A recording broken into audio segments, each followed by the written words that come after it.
di atas.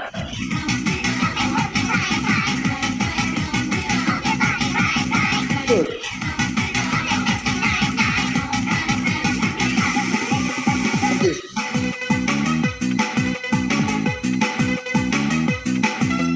Lagi terus.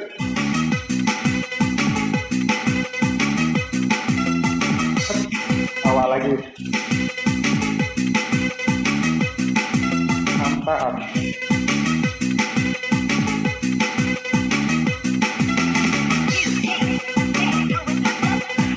Jalan tempat. Tangannya interval dulu. Apa? Atur napas. Napas dulu kita.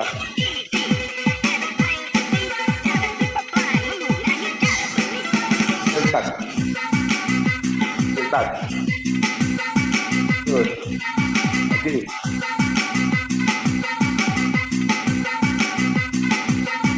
Depan. Ke depan ya.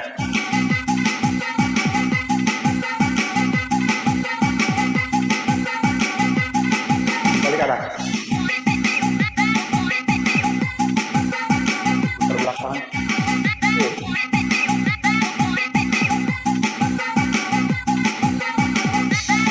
Akunya. Sampai ujung jari jempol.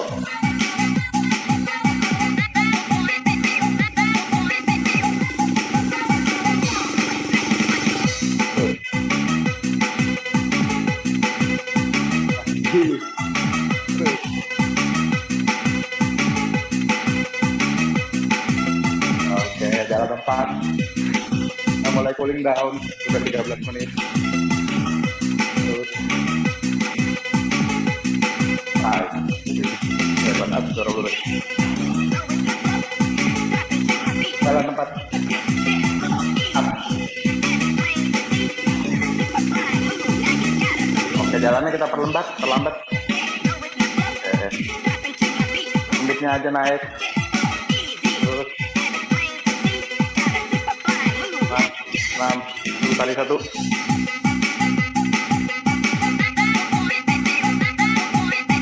Ganti. Oke, tangan kanannya. Baik, ganti arah.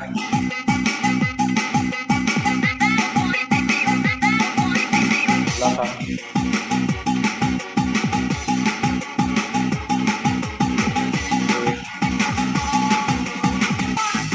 Baik, lebar, buka ke lebar. Lebar, buka ke lebar lagi. Kanan kiri. Kanan kiri. Oke, terus. Ulang, tahan pinggang. Tundon ya. Tangannya. Siap. 5, 6. Lebar, nah, tahan.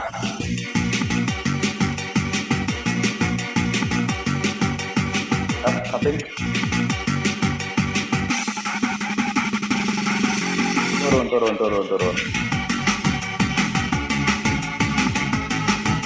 Tarik ke belakang.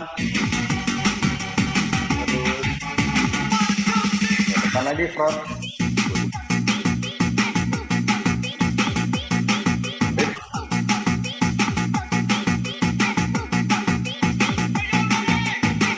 Langsung. Bawah.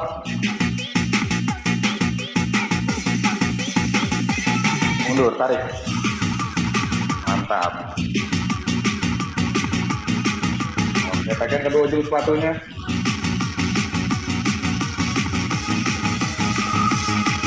Bangun pelan-pelan, dorong depan. Atas. Ingat, makin lama makin rapat ya. Rapat. Sampai rapat. Ya, buang apa? Lanjut dorong ke atas. Bawah.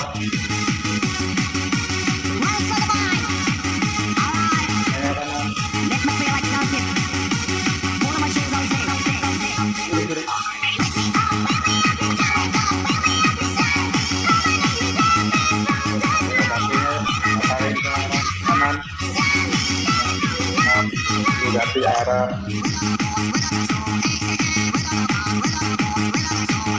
Oke, ambil nafas panjang. Buang nafas. Lagi, ambil nafas panjang. Buang nafas. Terakhir ya, ambil nafas panjang. Tahan. 3, 2, 1, teriak sama-sama. Ha, oke. Tepuk tangan untuk kita semua, tepuk tangan untuk kita semua. Terima kasih Bapak, Ibu-ibu. Bapak Ibu, ini adalah Dr. M. Yunir yang menjadi narasumber kita pada sore hari ini dengan topik deteksi dini luka diabetes di kaki gitu ya. Saya perkenalkan kembali, beliau adalah dokter spesialis penyakit dalam, konsultan endokrin yang sehari-hari berpraktek di Rumah Sakit Cipto Mangunkusumo dan di Rumah Sakit Jakarta Medical Center. Beliau juga adalah pengurus inti dari PB Perkeni, Perkumpulan Dokter Endokrin Indonesia. Kalau tidak salah, sekretaris jenderalnya ya dok ya? Ya. Ya, beliau adalah sekretaris jenderal dari PB Perkeni dan silakan Bapak Ibu menyimak materi dari beliau. Untuk waktu dan tempat kami persilakan Dr. M. Yunir, slide dari dokter atau dari kami? Dari saya aja ya. Saya baju. Oke. Sebelumnya terima kasih kepada teman diabetes yang sudah menginisiasi pertemuan seminar online kali ini. Tujuannya untuk awam ya, dengan tujuan utama sebenarnya untuk membagi pengalaman atau memberikan edukasi kepada terutama pasien atau diabetisi yang sudah menyandang diabetes mungkin sudah cukup lama. Biasanya sudah muncul tuh berbagai kelainan-kelainan atau keluhan-keluhan terhadap berbagai macam organ, terutama pada kaki. Nah, kali ini kita akan membahas khusus untuk kaki ya, yang biasanya tidak diperhatikan karena ada di bagian paling bawah, yang biasanya ketutupan, selalu diinjak-injak. Jadi mungkin perhatiannya kita kurang waspada terhadap kondisi ini ya. Nah, ini pembahasan yang akan saya sampaikan ya, data-data tentang problem kaki diabetik, bagaimana kondisi saya terjadi dan bagaimana kita melakukan deteksi pemeriksaan. Ini pemeriksaan yang bisa dilakukan oleh teman-teman atau pasien sendiri ya. Terus biasanya kita menggolongkan kelainan-kelainan yang ada menjadi yang berisiko tinggi, berisiko rendah atau bagaimana, dan apa sih yang mesti dilakukan sebagai penyandang diabetes agar jangan sampai datang dalam keadaan terlambat ya. Nah ini data awal dulu saja bahwa diperkirakan nanti jumlah pasien diabetes di seluruh dunia itu makin lama akan makin tinggi ya, dan pada tahun 2045 insya Allah kita masih ada jumlahnya bisa sampai 700 juta penderita ya. Kalau di Indonesia dari data-data yang ada saat ini ada sekitar 10 juta lebih. Nanti pada tahun 2040-an akan meningkat menjadi 20 juta lebih ya.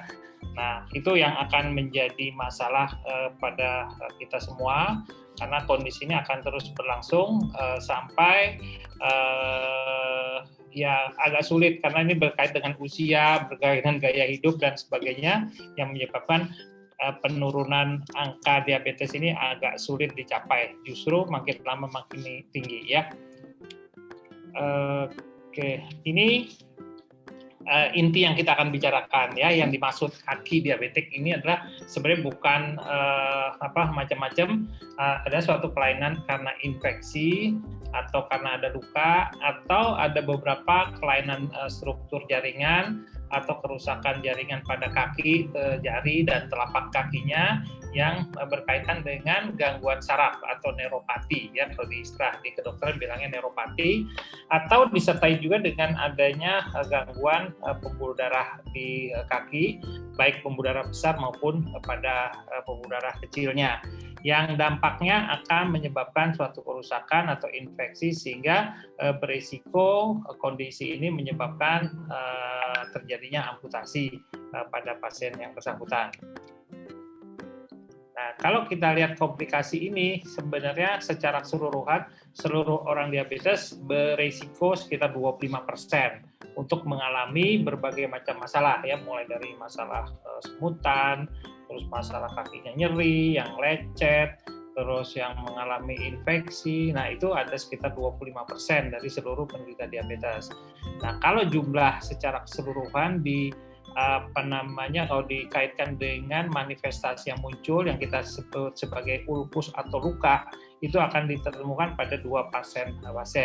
Ada yang mengalami gangren, ada yang harus diamputasi.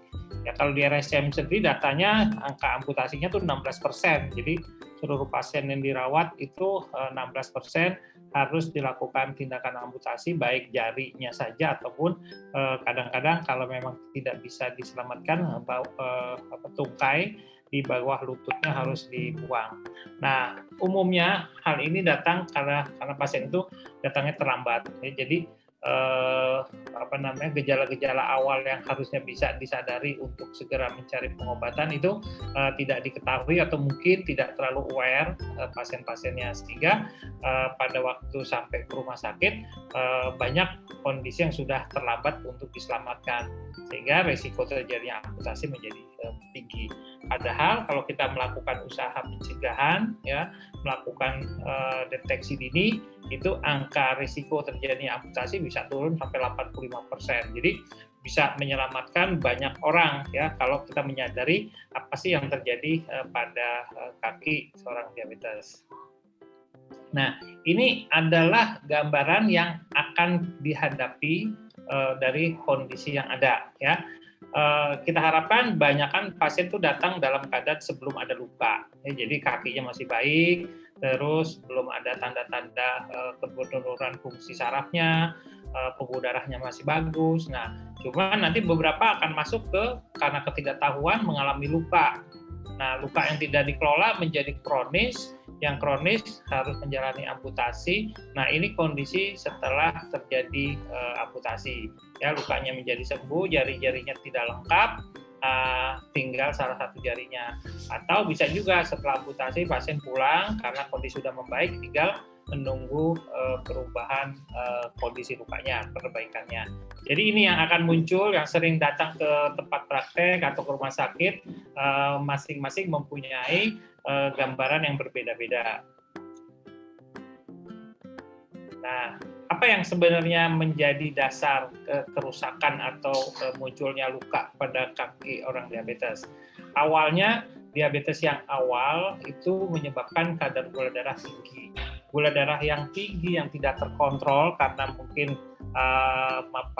peminum obatnya tidak teratur, atau pengaturan makan yang belum bisa maksimal, atau olahraganya kurang, itu menyebabkan kadar gulanya itu menjadi berlebihan bertahun-tahun, sehingga sedikit demi sedikit sistem saraf dan pembuluh darah itu mengalami kerusakan. Nah, sistem saraf kita itu ada 3, sistem saraf yang mengatur rasa, mengatur pergerakan atau motorik, dan yang mengatur saraf otonom yang di sini bekerja untuk menghasilkan kelenjar minyak, ya, menghasilkan minyak untuk kulit sebagai bahan pelumas. Kalau rasa ini terkait dengan sensitivitas dia terhadap rangsang sakit yang biasanya makin lama makin menurun, ya. Dan kalau fungsi saraf motorik itu terkait dengan kekuatan otot-otot di telapak kaki atau di jari yang kalau sudah mengalami kerusakan akan berubah bentuknya, ya, ada yang bengkok ke kanan, ada yang ke kiri, ada yang ke bawah. Nah, itu kondisi-kondisi yang akan terjadi secara bersamaan, ya, 1 tahun demi tahun semua menurun. Nah, ditambah lagi dengan adanya penurunan fungsi pembuluh darahnya. Biasanya dinding pembuluh darahnya akan mengalami pengerasan atau pengecilan liangnya, lubangnya, sehingga aliran darah yang diperlukan untuk nutrisi ke kaki menjadi berkurang. Nah, hal-hal inilah yang menjadi dasar terjadinya berbagai macam komplikasi yang akan terlihat pada kaki. Ya, nanti kita akan lihat beberapa kondisi yang akan terjadi atau akan dialami oleh pasien-pasien dengan riwayat diabetes yang sudah lama. Nah, kalau kita kembali ke latar belakang pasien yang mengalami kejadian seperti ini, ternyata kalau kita lacak, ini adalah beberapa karakteristik yang umumnya juga terdapat pada pasien diabetes yang dengan berbagai macam gangguan yang tadi, ya. Biasa kita dapatkan ternyata riwayat penyakit diabetesnya udah lebih dari 10 tahun. ada yang sudah menggunakan insulin, usianya biasanya di atas 45 tahun, ya. Dan kalau kita lihat kontrol gulanya selalu tidak baik, ya, lebih banyak pada laki-laki yang merokok dan pada yang beratnya kelebihan, berat badan kelebihan. Ini kalau dari karakteristik orang-orangnya. Tapi kalau kita data lagi penyakit-penyakit yang sudah ada, biasanya disertai juga komplikasi ke mata, sudah ada data-data gejala komplikasi mata ke ginjal atau dengan riwayat stroke atau pernah kena jantung koroner serta hipertensi. Nah, ini adalah beberapa hal yang sebenarnya kita bisa menilai diri kita sendiri kalau angka 1 sampai 7 terus sampai 11 ini ada pada kita, berarti kita harus waspada bahwa saya mempunyai risiko untuk mengalami komplikasi kaki, ya. Nah, kalau dari pemeriksaan ini kan kita ambil data cuma ngambil wawancara saja ya dengan riwayat seperti ini. Nah, kalau dari pemeriksaan fisik nanti kita akan bisa melihat tuh beberapa kondisi-kondisi yang menunjukkan adanya komplikasi ke kaki.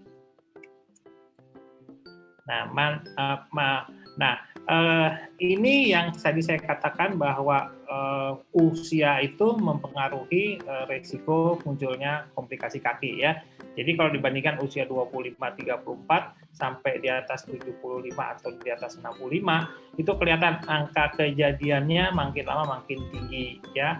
Makin lama makin besar, baik pada yang laki-laki maupun yang perempuan, ya.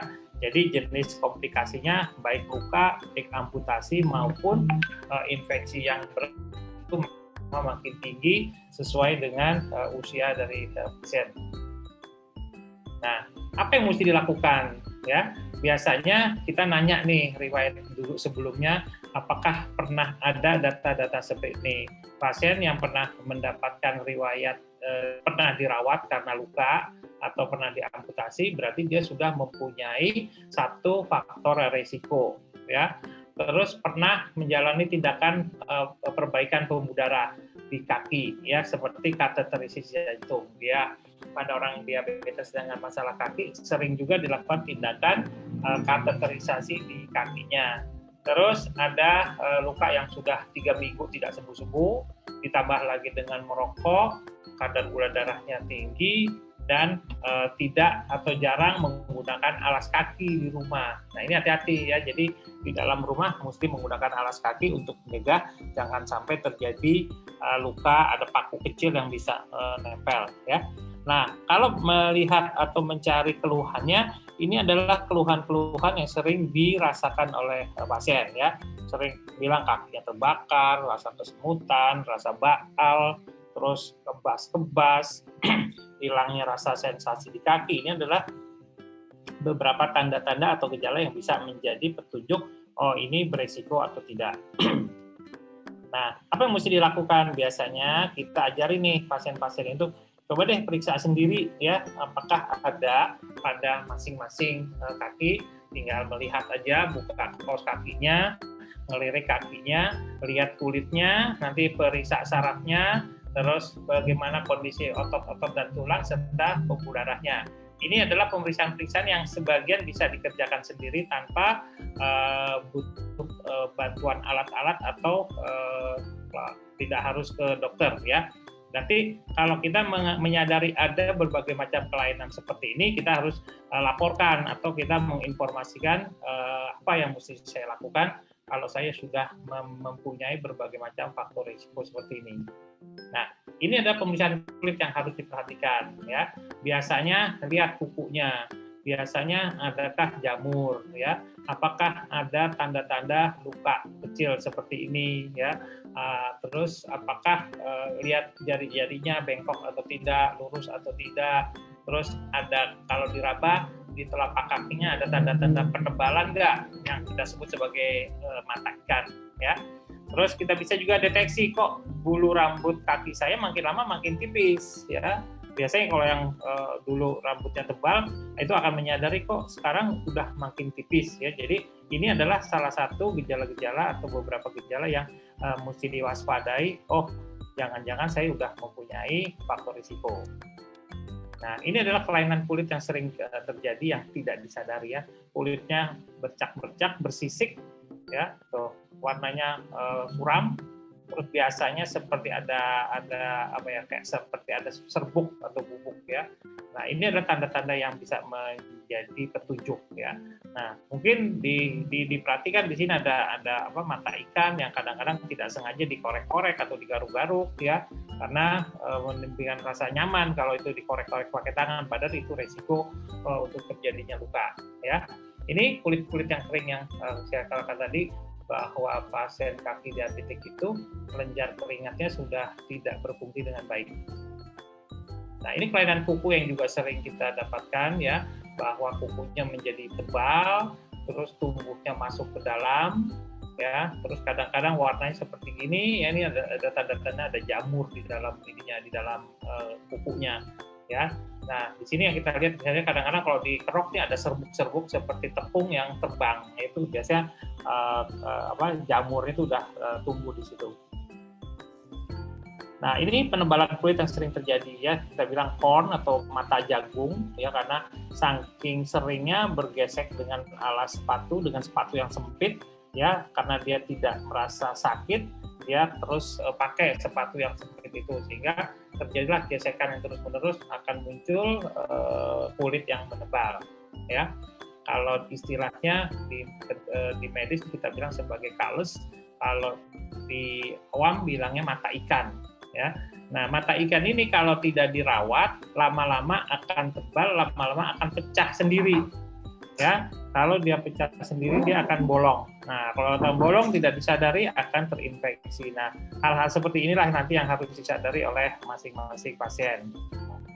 Nah, ini kelainan sela-sela jari yang sering juga tidak terdeteksi karena suka tertutup, ya, tidak memperhatikan, suka ke kamar mandi tapi tidak dikeringkan, ya. Model-model seperti ini sering kita dapatkan pada ibu-ibu yang suka yang suka mencuci di dapur, ya, suka berendam ke air yang lupa menyadari bahwa air yang cairan atau bekas-bekas cucian yang nempel di sini bisa menyebabkan terjadinya infeksi jamur, ya. Nah, biasanya kalau ini tidak diatasi, gatal-gatal ini biasa digaruk-garuk sehingga timbul akan menjadi infeksi, ya. Nah, ini yang tanda-tanda yang bisa disadari oleh pasien, ya. Tanda-tanda infeksi yang bisa dideteksi yang paling mudah adalah adanya warna kemerahan pada kulit, ya, yang makin lama makin melebar.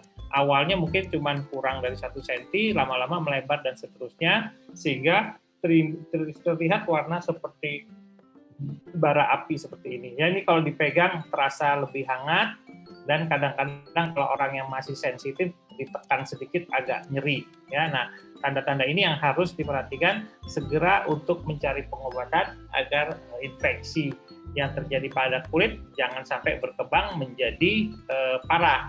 Ya, kalau ini tidak diatasi dia akan menyebar terus ke atas sampai ke paha nanti, ya. Nah, ini yang menjadi tanda awal sebenarnya. Pada makin dini kondisi ini dilaporkan, makin baik hasilnya, ya. Ini adalah beberapa contoh gambar yang datangnya sudah pada terlambat, ya. Umumnya biasanya luka-luka ini udah lebih dari sebulan baru datang ke kita untuk menyampaikan keluhannya. Nah, di masa COVID seperti ini juga banyak pasien-pasien yang takut berobat ke rumah sakit gara-gara COVID. Nah, untuk kondisi seperti ini, kalau memang kondisinya mengkhawatirkan, akan lebih baik segera konsultasi untuk mendapatkan pengobatan awal, ya. Di JMC sudah membuka layanan untuk teleconsultation, ya.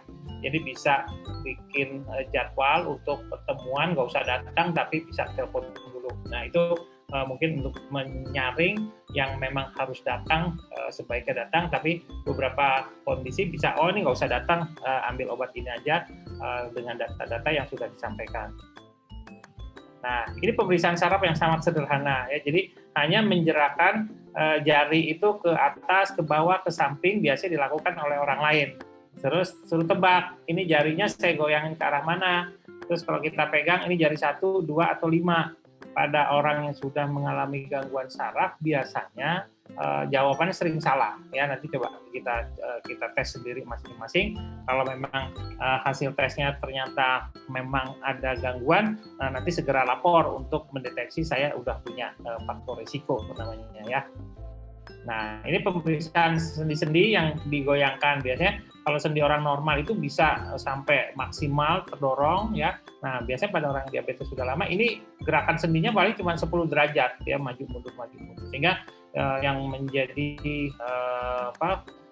keluhan dari ibu-ibu atau bapak-bapak yang mengatakan bahwa kakinya pegel ya, rasanya nyeri, digerakin kok sakit. Nah, itu adalah tanda-tanda yang mungkin sudah ada pengaruh terhadap kerusakan otot dan sendinya.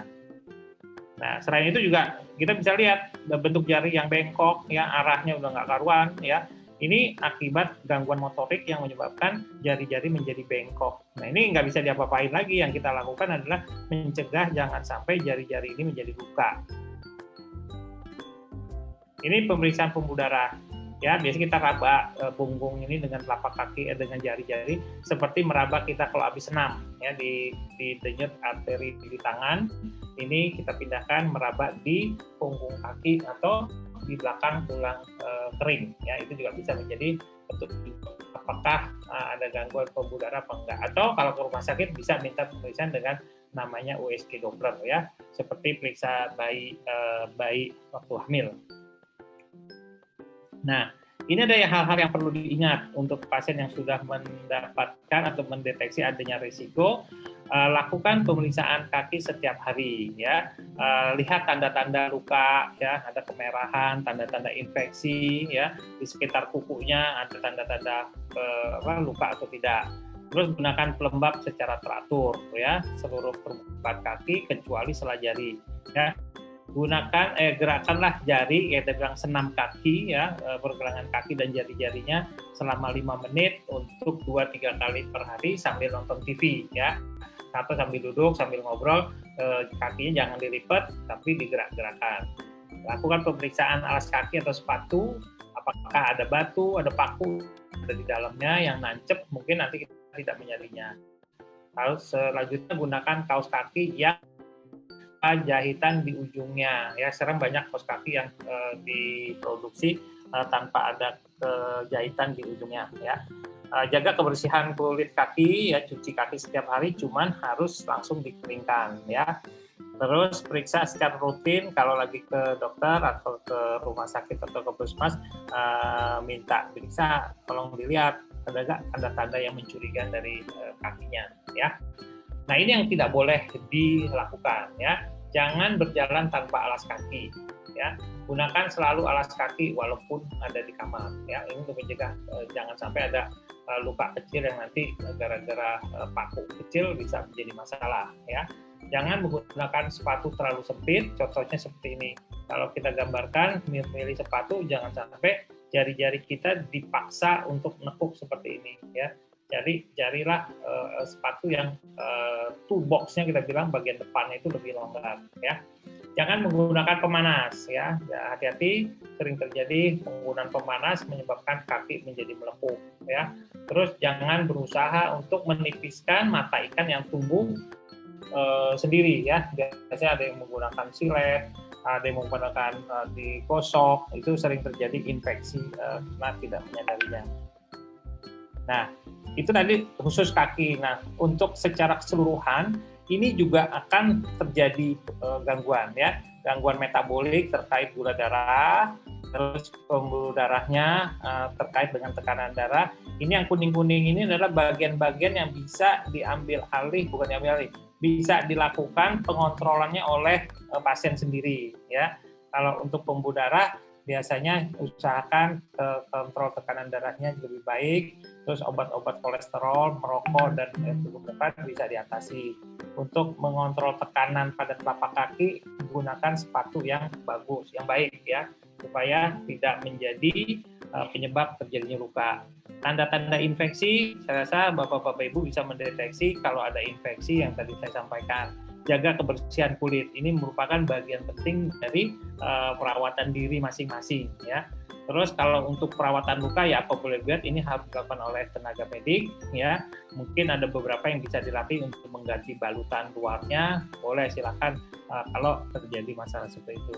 Dan ini proses edukasi yang tadi saya sampaikan, apa yang harus dilakukan dan tidak boleh dilakukan.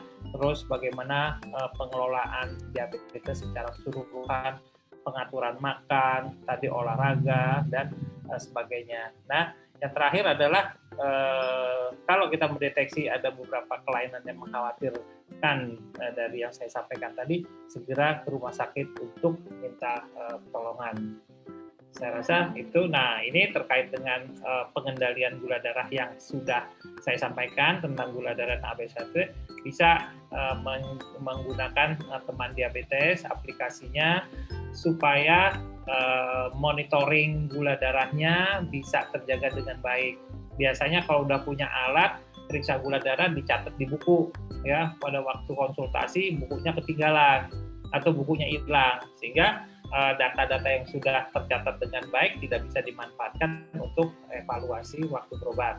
Sehingga kalau ini masuk datanya di HP-nya masing-masing, kita bisa memanfaatkan hasil catatan itu sendiri untuk membantu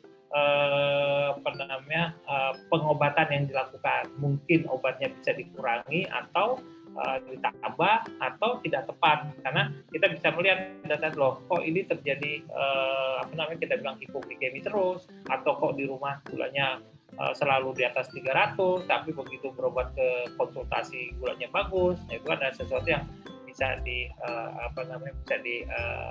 evaluasi pada waktu konsultasi.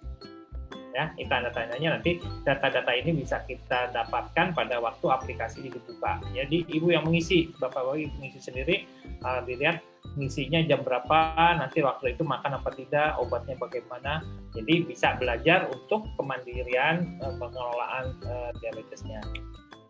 Ya, saya rasa itu saja sedikit informasi dari saya bahwa jumlah pasien diabetes akan makin meningkat terus, sehingga akan menambah juga risiko terjadinya komplikasi, ya, terutama di kaki yang mungkin munculnya bisa bervariasi, ada yang luka, tidak luka, ada yang infeksi, ada yang sudah amputasi, ya. Neuropati, gangguan saraf, pembuluh darah, dan kelainan bentuk itu menjadi penyebab utama terjadinya luka, ya. Dengan mendeteksi faktor-faktor tadi, kita bisa menilai saya ini berisiko atau tidak untuk kaki saya. Dengan melakukan deteksi dini, kita dapat mencegah terjadinya luka atau amputasi. Ya, perlu dilakukan manajemen yang holistik, yang tadi melibatkan bukan hanya ngontrol gula darahnya saja, tapi yang lain-lain juga harus diperhatikan. Saya rasa sekian. Terima kasih. Assalamualaikum warahmatullahi wabarakatuh. Yang pertama dok, itu dari Pak Idam Khalid. Ini bertanya terkait dengan untuk penderita diabetes, bagaimana membersihkan luka, misalnya luka jatuh. Nah ini nyambung juga dok, sering saya dengarkan mitos bahwa membersihkan luka kalau boleh jangan pakai alkohol ya dok ya? Oh iya. Bagus pertanyaannya. Jadi yang prinsip utama kalau kita mengalami luka, bahwa luka itu kalau luka di jalanan, kena batu, terantuk, itu pasti kotor, ya. Kotor itu kulitnya akan terbuka. Nah, kulit yang terbuka itu akan memudahkan kuman-kuman yang ada di sekitar, yang baik di kulit atau dari tadi bekas luka yang tadi, itu masuk ke dalam untuk tumbuh, ya. Nah, kalau dia dalam keadaan gulanya tidak baik, bakteri yang masuk, yang nempel di permukaan luka itu akan mendapatkan makanan banyak karena gulanya tinggi, sehingga mudah berkembang biak. Nah, yang dijaga adalah segera dibersihkan, ya terutama kalau di rumah mungkin dengan air masak, ya, air matang yang sudah direbus, yang mungkin tidak steril 100%, tapi kalau dia baru direbus, automatically bakterinya nggak ada, itu termasuk air yang steril.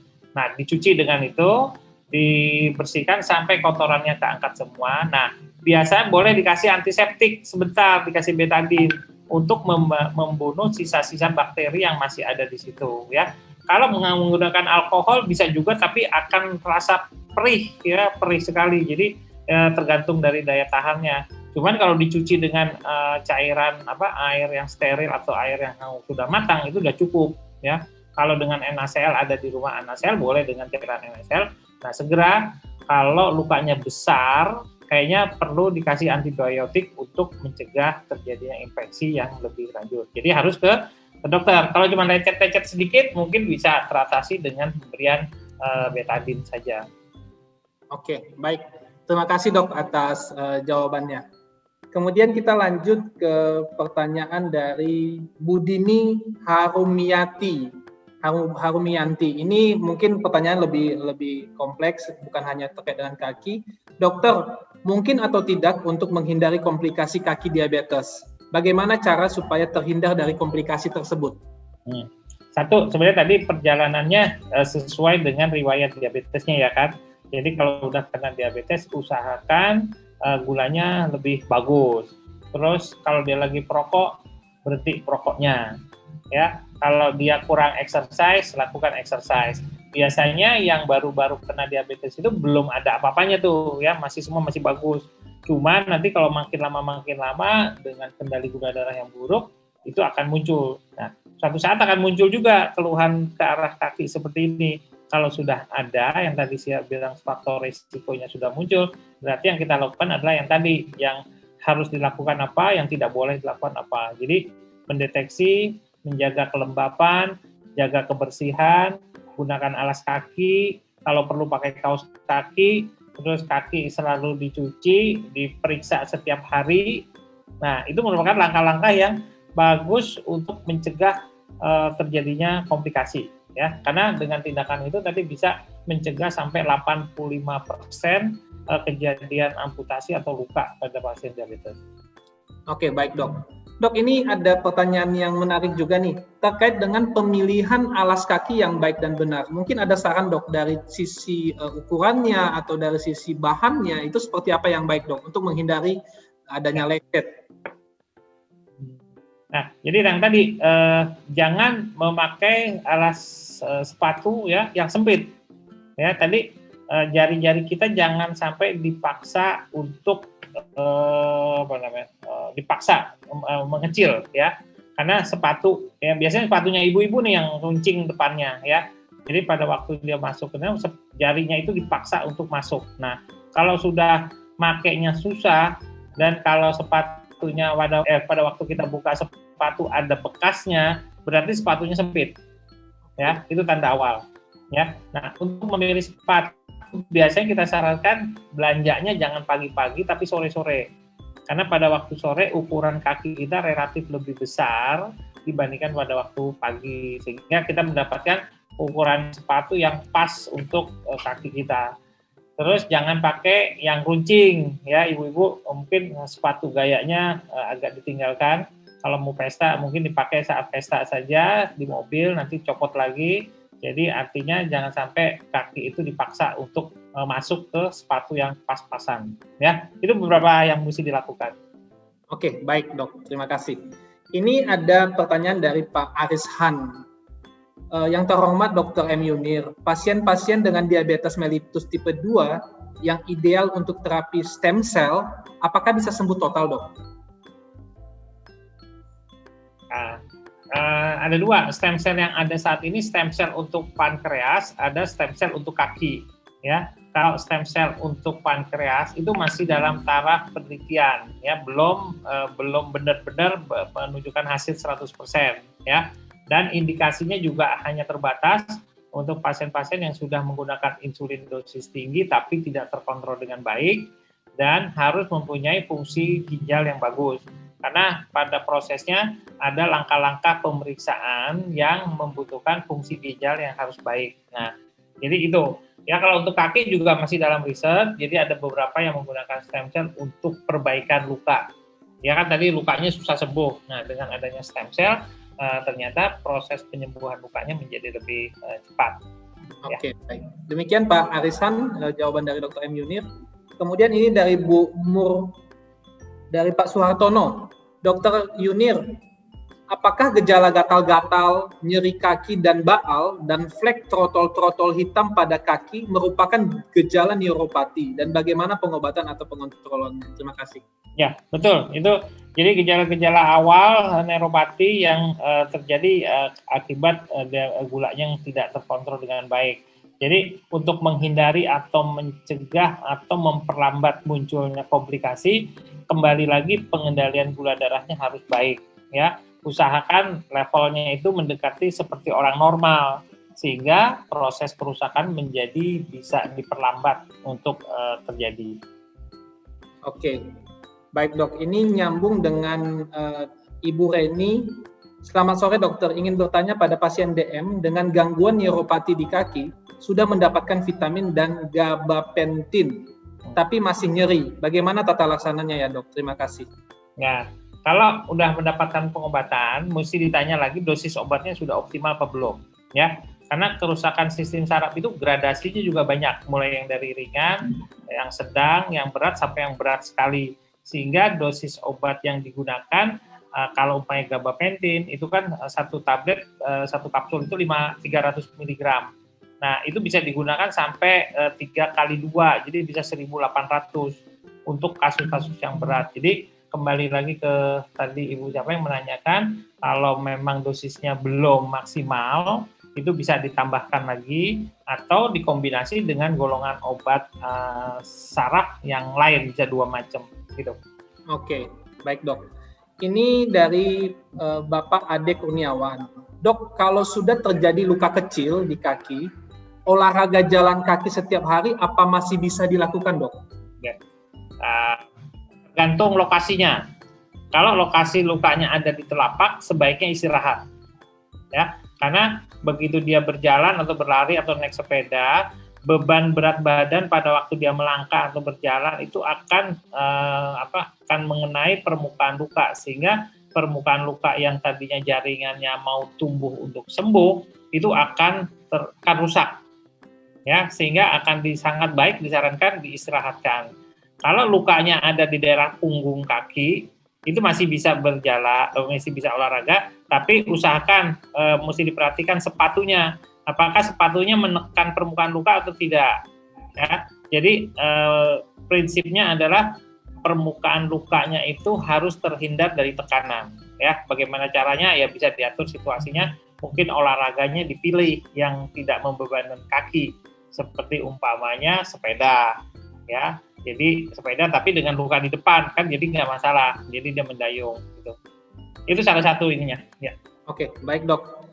Ini dari Ibu Debbie Daniel. Dr. M. Yunir, apakah kami dalam hal ini umurnya Ibu ini adalah 58 tahun, diabetes, boleh melakukan perawatan mani-pedi di salon dok? Atau di salon, apa yang harus diperhatikan kalau melakukan perawatan mani-pedi? Terima kasih dok. Ini terkait dengan kuku kayaknya dok.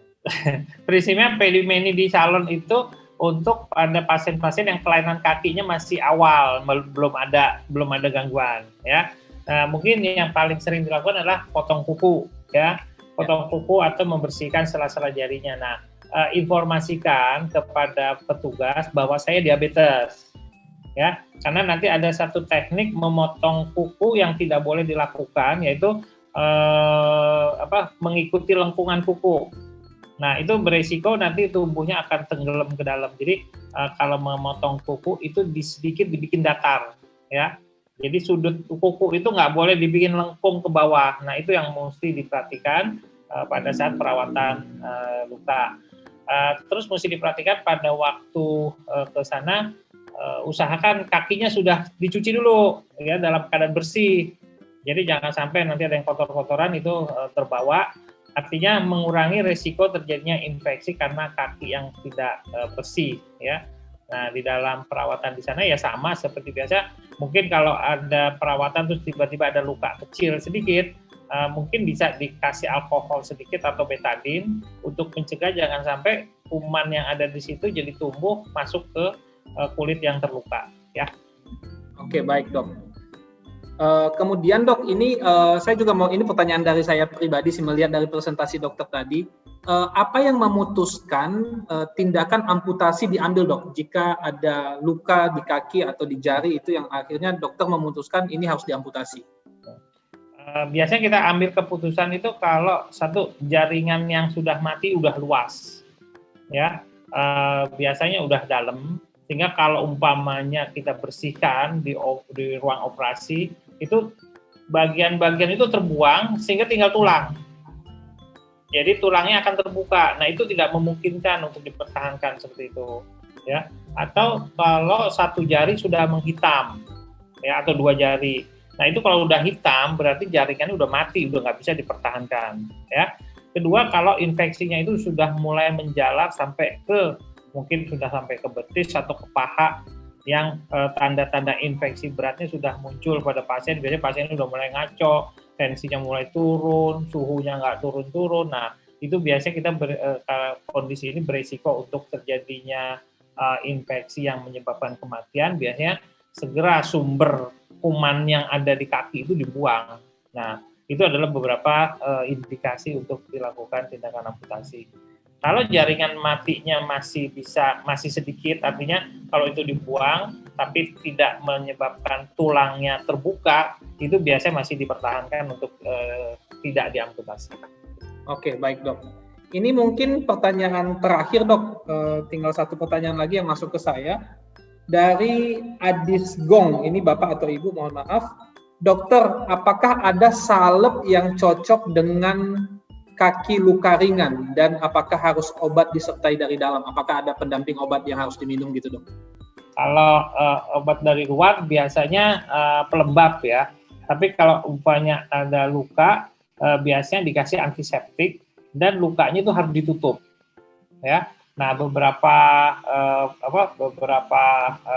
contoh obat ada yang bisa digunakan yang namanya lotion ya. Tetapi ada juga obat-obat yang digunakan untuk merangsang pertumbuhan jaringan. Ya, biasanya di literatur bisa digunakan juga madu, ya, madu asli yang belum tercampur itu bisa dioleskan untuk luka karena madu itu mengandung antibakteri, anti radang, anti nyeri dan bisa membunuh parasit atau kuman di permukaan luka. Oke, baik. Berakhirnya pertanyaan itu merupakan pertanyaan terakhir dok dari para peserta. Mungkin bisa diinformasikan dok kalau ada dari peserta hari ini yang ingin berkonsultasi terkait dengan luka kaki kepada dokter atau berkonsultasi terkait dengan diabetes, itu dokter di RSCM dan di JMC hari apa dan jam berapa aja dok? Oke, di JMC ya hari ini. Hari ini dok ya? Hari Sabtu, hari Kamis, hari Selasa. Malam ya, maghrib biasanya. Oke, baik. Itu informasinya Bapak Ibu. Dokter, terima kasih banyak atas sharingnya. Jangan bosan untuk sharing ke kami ya dok ya. Allah, ya. Untuk next event kita akan undang kembali untuk memberikan materi yang berbeda. Oke. Baik, terima kasih dokter atas waktunya.